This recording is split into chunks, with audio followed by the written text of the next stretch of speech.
Okay, fellas, this is the 332. This is the IR tank that's going to hobby grade electronics. This is another full metal Tiger One early. It's an IMAX Tigen. Um, I didn't really have to do much to this because, like I said, it's a full metal to start with. Not like the S33 where it started out all plastic. Now this is the insides, and because it's IR, the biggest difference is that this tank has a Mako, and the other one just has the RC2TG. In this tank, we have the RC2TG mounted back here at the back behind the battery. You can see that on the smoke unit, it's got a different box. The clear boxes on the smoke unit, sometimes they had problems with them, so I started just swapping them out for the hang long box. It's got a better fit between the piston and the cylinder. Now this is the Mako board. This goes in so that you can get reduced speed due to battle damage, in your IR tank. And this has got the anti-track recoil built right in, so I don't need a Komodo in this one. So we put in the Mako board, we put in the RC2TG. This is the relay, which is just like the one in the other tank. This one controls the smoke on and off. The only difference is that I've got this one set for normally open, so when you turn the tank on, the smoke is off, and you have to actually turn the smoke on each time you start the tank. Also on this one, we moved the receiver over to the other side, and the Viper is still on top of it. That meant that I had to make a little extension cord. You can see the female here, which runs down to the 3-pin plug on the MFU. Sorry about that. I'm holding this over the tank, but it's still on the tripod, so the legs are sticking out behind me, and my cat decided that she wanted to play with them. Now this tank still has the zinc gears in it, but it does have the brass 4th shaft, and I just happen to have a set of these. These are 3-shaft black steel gearboxes, just like what's in the ZTZ99A, except these have got the bushings. They don't have bearings, but they've got all the black steel gears, and if the ones on the axle for that aren't suitable, I've got this set of steel gears to go on the axle, so I can pull the shafts out of here and put new steel gears on the axle. I'll take it to work, weld the flats, put set screws in it, all that good stuff.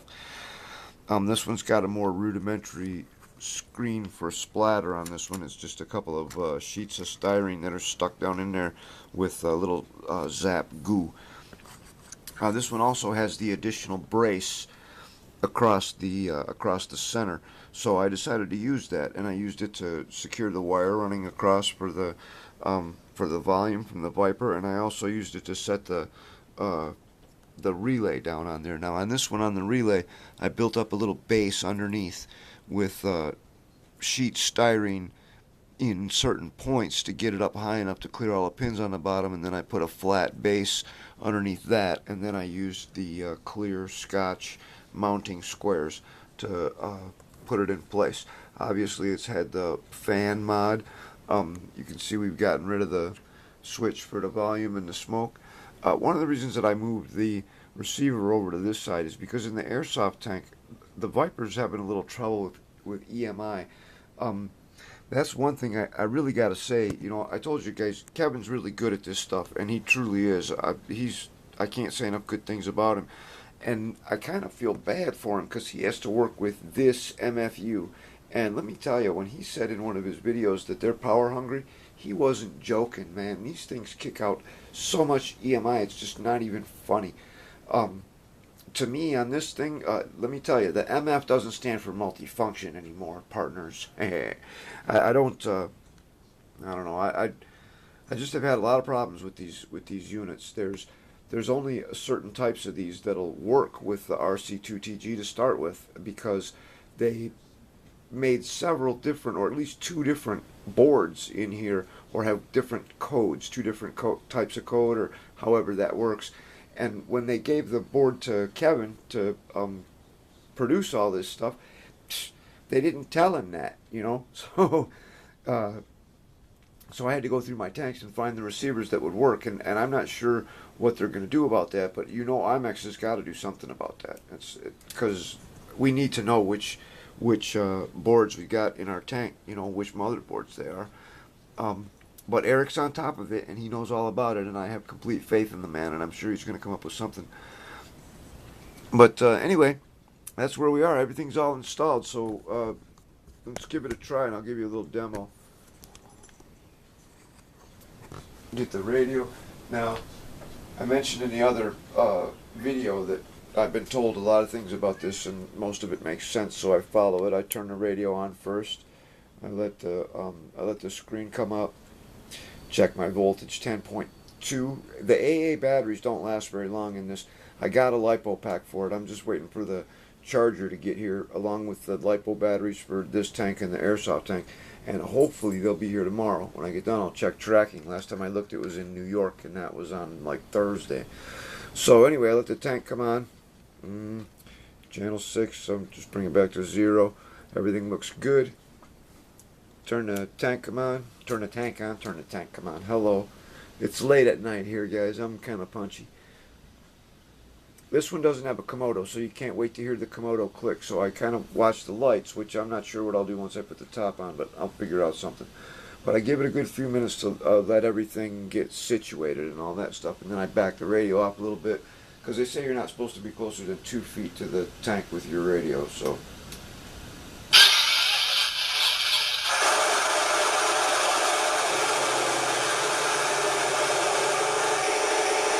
One of the things I like best, let's turn that down a little bit, eh?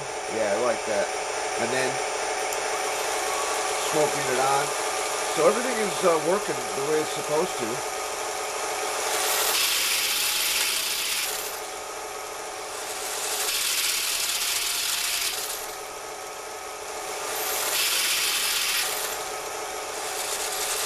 The results I'm getting with this are starting to make me think that the problem with the airsoft tank is just totally in that receiver. I'm thinking if I swap out that receiver, a lot of those problems will go away. But I'm going to wait until after I get the LiPo batteries, because I think that's going to help take care of it too. I noticed that just going to the Onyx 3000 battery made a huge difference. The stock batteries that come with Taizhen tanks, the NIM batteries, a lot of guys don't know this, but hey, they're junk.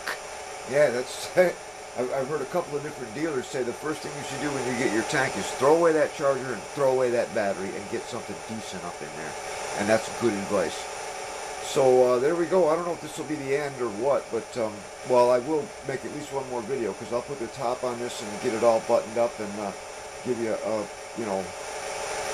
video of that too. This one's got IR, so it's got barrel recoil, and it's just a great little tank. And so we're almost there, guys, and I've almost got 2 tanks running on the 9X, and the next one will be the Jagdpanther. You might remember that from when I put the Asia Tam lower hull and the metal road wheels and all that stuff on that one. That's still one of my favorite tanks, so I'm definitely going to put that on Hobby Grade. But yeah, that's the one with the killer smoker in it. Now, I've also ordered one of the smokers from Poland, and when that gets here, we'll see what happens. Okay, guys, so that's it for now. See you next time.